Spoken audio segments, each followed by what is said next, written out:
Today we will study Chapter 2 Nutrition in Plants Part 2.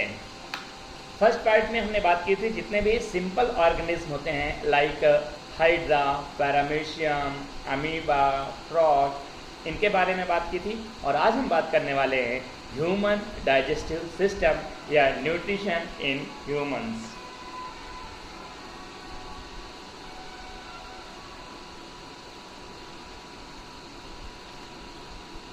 अगर हम बात करें न्यूट्रिशन इन ह्यूमंस की, तो न्यूट्रिशन ह्यूमन में कैसे हो? There are 5 steps involved in nutrition in animals including human beings। यानी जो हमने बात की थी फर्स्ट लेक्चर में कि 5 स्टेप्स होते हैं किसी भी एनिमल में न्यूट्रिशन के।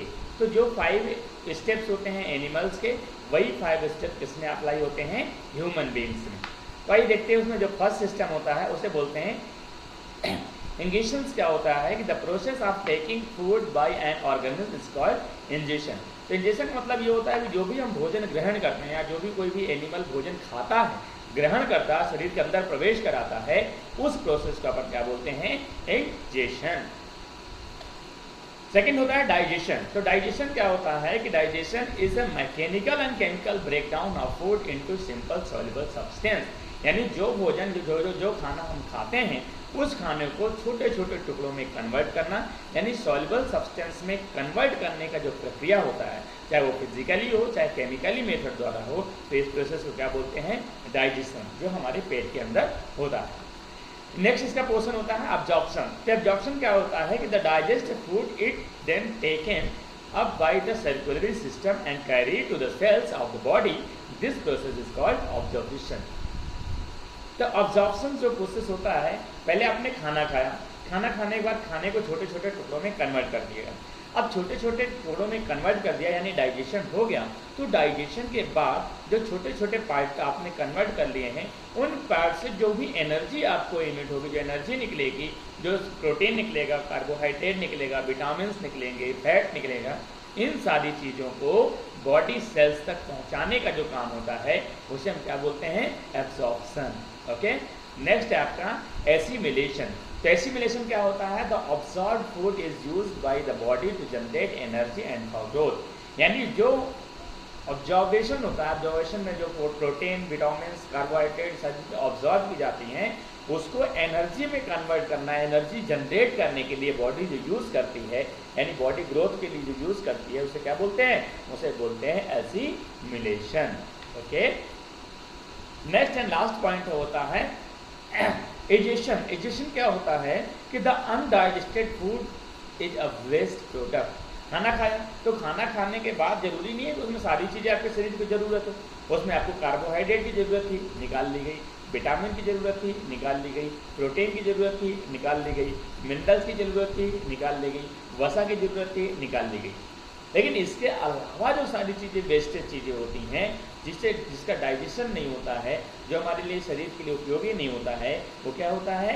The undigested food is a waste product. Waste होता है, खराब होता है। तो जब हमारे शरीर में अवेलेबल है लेकिन वो खराब है, डिस्यूज है, किसी काम का नहीं है, तो उसको हम क्या करते हैं? उसको हम बाहर निकालते हैं। And it is remove from the body in the last stage by the process called egestion. यानी फिर उसके बाद उन सारी चीज़ों को शरीर से बाहर निकालने की जो प्रक्रिया होती है उसे हम क्या बोलते हैं? उसे हम बोलते हैं एजेशन। ओके, नेक्स्ट अब हम बात करेंगे ह्यूमन डाइजेस्टिव सिस्टम। यानी जो हमारा शरीर होता है, जो ह्यूमन होते हैं, उनका डाइजेस्टिव सिस्टम कैसे काम करता है, कौन कौन से उसमें पार्ट्स होते हैं, कौन कौन से प्रोसेस होते हैं। तो आइए एक एक करके देखते हैं। We take food through our mouth. अपन जो भोजन खाते हैं, भोजन कहाँ से खाते हैं? मुंह से खाते हैं। तो अपन भोजन को मुंह से खाते हैं। डाइजेस्ट, इसके बाद उसका डाइजेशन कहाँ होता है? पेट में होता है। एंड यूटिलाइज, उसका उपयोग कहाँ होता है? शरीर के विभिन्न भागों में उसका यूटिलाइज होता है। तो human digestive system consist of, जो ह्यूमन डाइजेस्टिव सिस्टम होता है उसमें क्या क्या होता है? तो उसमें एलिमिनेटरी कैनाल्स होती हैं। It's associated human digestive system gland, जिसमें विभिन्न प्रकार की human digestive system glands available होती हैं।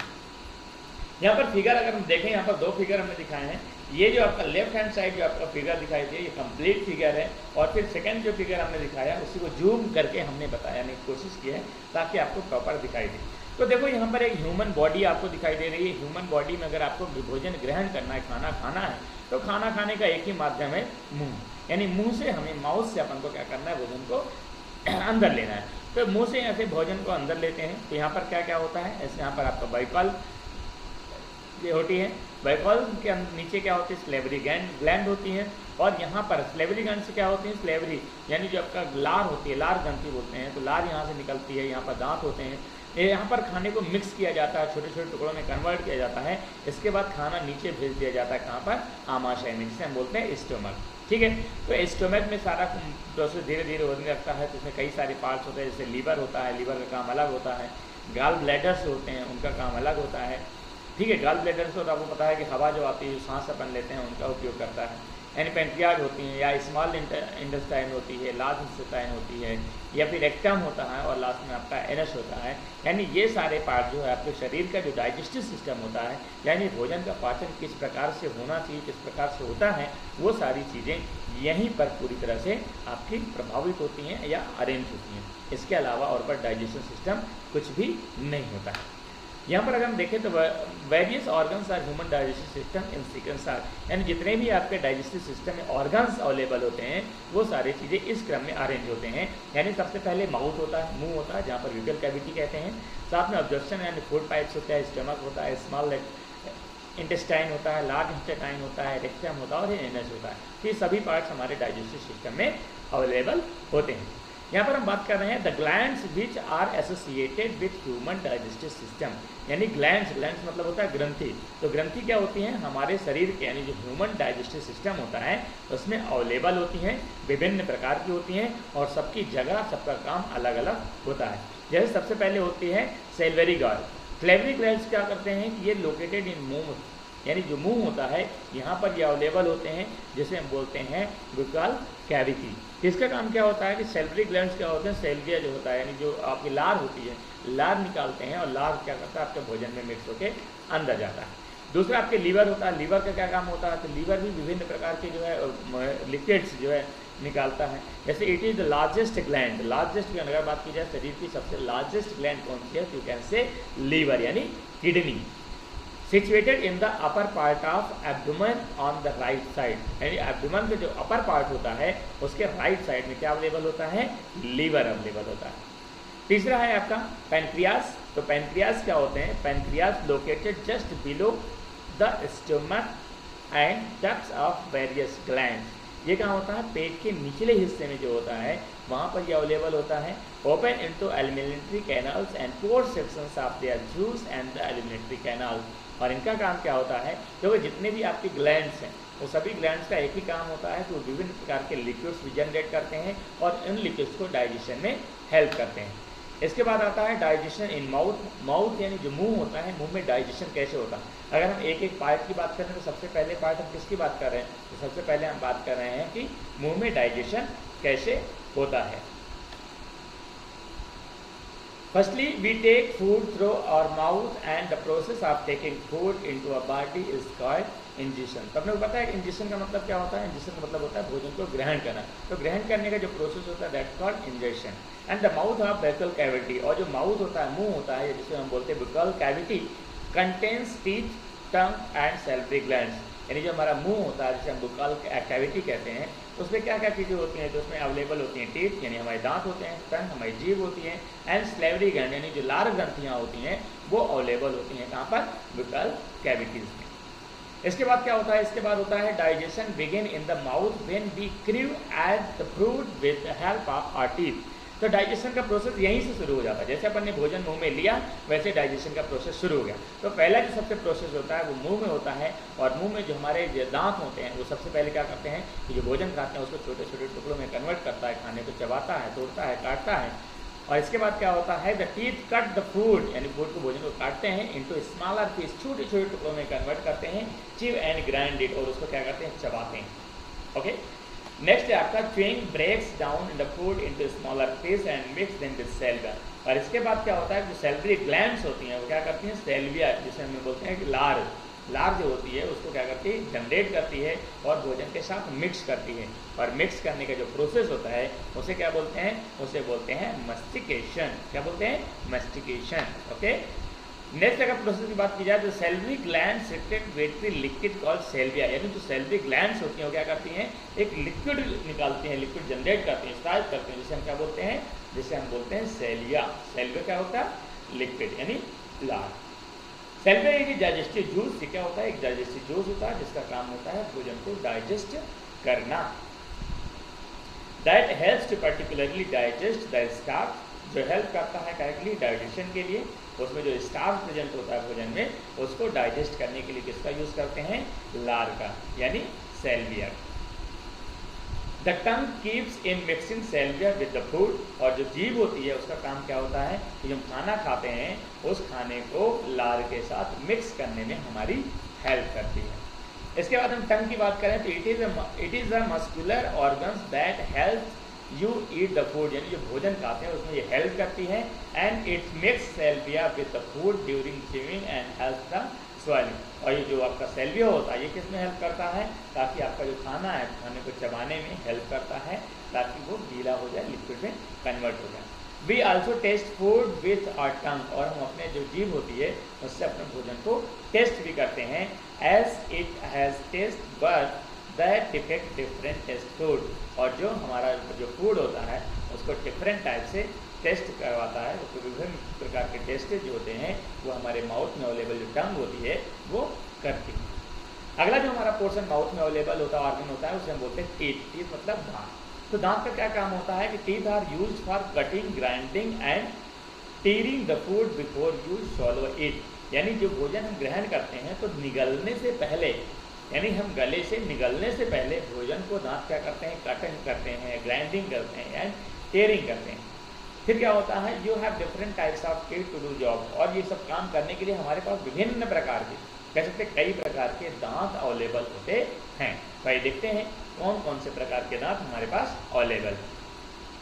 यहाँ पर सबसे पहले होते हैं मिल्क टीथ। अपन कहीं सुना ना कि दूध के दांत। दूध के दांत क्या होते हैं कि जब बच्चा पैदा होता है तो उसके बाद जो दांत निकलते हैं उन्हें हम बोलते हैं दूध के दांत। A child has only 20 teeth, यानी कोई भी बच्चा होता है उसमें 20 दांत होते हैं, 10 नीचे के जबड़े में और 10 ऊपर के जबड़े में, टोटल 20 टीथ। ये जो 20 दांत होते हैं ये कौन से दांत होते हैं, इन्हें हम बोलते हैं milk teeth, and these are known as milk teeth. इन्हें क्या बोलते हैं, milk teeth. They begin to fall at the age between 6 से 8 and 10 new set of teeth grow, और ये जो होते हैं दांत वो 6 से 8 साल की उम्र में गिरने शुरू हो जाते हैं, और धीरे धीरे टूटते टूटते एक एक दांत टूटता जाता है और नए नए दांत क्या होते हैं, उगने लगते हैं। वहाँ पर जब नए दांत उग आते हैं तो उन दांत को हम बोलते हैं परमानेंट टीथ। क्या बोलते हैं, परमानेंट टीथ। तो दिस सेट कंटेन्स 32 टीथ, यानी ये जो आपका परमानेंट टीथ होता है इसमें कितने दांत होते हैं, 32 टीथ होते हैं, 16 नीचे के जबड़े में, 16 ऊपर के जबड़े में। देयर आर 4 इंसिकट, उसमें से 4 जो होते हैं इंसिसोर्स होते हैं, 2 आपके क्या होते हैं, कैनियंस होते हैं, 4 क्या होते हैं, प्रीमोलर्स होते हैं, एंड 6 क्या होते हैं, मोलर्स होते हैं। यानी ये जो होते हैं अलग अलग कैटेगरी में हमने डिवाइड किया है, क्योंकि सभी दांतों का काम एक जैसा नहीं होता है। आपने कभी ऑब्जर्व किया क्या कि जो आगे के दांत होते हैं उनका काम अलग होता है, जो बीच के दांत होते हैं उनका काम अलग होता है, जो लास्ट के दांत होते हैं उनका काम अलग होता है। तो इस बेस में हमने टीथ को 4 कैटेगरी में डिवाइड किया है। तो 4 कैटेगरी यहाँ पर चित्र में आप ध्यान से देखेंगे तो चारों कैटेगरी आपको मिलेंगी। यानी कह सकते हैं ये पूरा आपका जबड़ा पूरा सामने दिखाई दे रहा है, ये एक तरफ का जबड़ा है, तो आप ऊपर का मान लीजिए चाहे नीचे का मान लीजिए। तो इसमें लास्ट के 2 दांत लेफ्ट हैंड साइड के और लास्ट के 3 दांत राइट हैंड साइड के और 3 इधर के, 3 इधर के, 3 इधर के, 6। तो जो 6 दांत होते हैं उन्हें हम वो क्या बोलते हैं, उन्हें हम बोलते हैं मोलर। क्या बोलते हैं, मोलर। इसके बाद 3 के बाद 2 इधर के और 2 इधर के, यानी ये जो 4 होते हैं इन्हें हम बोलते हैं प्री मोलर। क्या बोलते हैं, प्री मोलर। इसके बाद 1 दांत इधर का, 1 दांत इधर का, यानी 2 दांत क्या होते हैं, कैनियन के होते हैं। एंड फिर इसके बाद क्या होते हैं, 4 दांत जो सामने के होते हैं उन्हें बोलते हैं इंश्योर्स। क्या बोलते हैं, इंश्योर। तो इंश्योर क्या होते हैं, जो 4 दांत आपके सामने होते हैं 1 2 3 4, ये सभी क्या कहलाते हैं, इंसर्ट। तो इस तरह से हमने पूरे दांतों को 4 कैटेगरी में डिवाइड किया है। अगर हम बात करें कि पूरे माउथ में नंबर ऑफ मोलर कितने, तो मोलर आप देखो 3 इधर होते हैं, 3 इधर, यानी 6 हो गए। लेकिन अगर हम दोनों जबड़ों की बात करें ऊपर और नीचे को मिला के तो 12, यानी 12 टीथ के किससे होते हैं, मोलर के होते हैं। इसी तरह प्री मोलर के 8 होते हैं, कैनेंस के 4 होते हैं, एंड इंसर के कितने होते हैं, 8 दांत, 4 नीचे 4 ऊपर। Your front teeth are insert, जो आपके फ्रंट के 4 दांत होते हैं वो क्या कहलाते हैं, इंसर्ट्स कहलाते हैं। And they are use to biting and cutting, और इनका काम सिर्फ कितना होता है कि आपने जो खाना खाते हैं उसको काटने का काम करता है या बाइट करने के लिए काम करता है। नेक्स्ट तो इंसर्ट्स और कैनियंस, और जो नेक्स्ट इंसर्ट होते हैं, इंसर्ट के बाद के जो दांत होते हैं उन्हें बोलते हैं canines. And these are pointed and are use for precising and tearing piece of food, और उनका क्या काम होता है कि जो छोटे छोटे टुकड़ों में भोजन को कन्वर्ट करना होता है, उनका काम ये होता है। Teeth are the break of the mouth और broad with almost flat surface, और जो लास्ट के जो दांत होते हैं, आप देखो कभी लास्ट में जो यहाँ दांत होते हैं वो बिल्कुल फ्लैट सरफेस के होते हैं। And these discuss the grind food are called premolars and molars, और उन्हीं दांत को हम क्या बोलते हैं, मोलर्स और प्री मोलर्स कहते हैं। कितने होते हैं, आप मान लीजिए 3 इधर हो गए तो, और 2 इधर, 5 इधर, 5 इधर, कितने हो गए 10, और ऊपर को मिला के 20, यानी 20 दांत होते हैं प्री मोलर्स और मोलर्स मिला के, जिनका काम क्या होता है, भोजन को चबाने का काम करते हैं। White substance that covers your teeth is called animal, यानी आपके दांत जो होते हैं वो व्हाइट कलर के होते हैं। कभी आपने देखा हो कुछ लोगों के दांत का कलर चेंज हो जाता है, तो दांत का कलर चेंज होता है, कभी कभी तो मंजन करने से ठीक हो जाता है, पर कभी कभी होता है कि परमानेंट उनका कलर चेंज हो जाता है। फिर आप कितना भी कोशिश कर लो कलर चेंज नहीं होता। क्यों? क्योंकि वाइट कलर जो होता है उसका रीज़न होता है कि जो आपके दांत होते हैं, जो आपकी बोन्स होती हैं, उनके चारों तरफ इनेमल की एक लेयर लगी होती है, इनेमल की एक लेयर, जिसकी वजह से दांत आपके साफ दिखाई देते हैं। ठीक है, तो इस पार्ट में यहीं तक। नेक्स्ट पार्ट में शेष जो बचा हुआ चैप्टर है वो हम कंप्लीट करेंगे। अगर आपने अभी तक फर्स्ट पार्ट नहीं देखा है तो डिस्क्रिप्टिव में आप जाके देखेंगे तो वहाँ पर आपको लिंक मिल जाएगी, आप फर्स्ट लेक्चर भी देख सकते हैं। Thank you for watching this video. अगर अभी तक आपने चैनल को सब्सक्राइब नहीं किया है प्लीज़ चैनल को सब्सक्राइब कीजिए, बेल आइकन को प्रेस कीजिए, और अगर आपको वीडियो पसंद आते हैं तो लाइक करना ना भूलें। Thanks for watching this video. Please like, share and subscribe the channel and press the bell icon for daily notification. Thank you so much.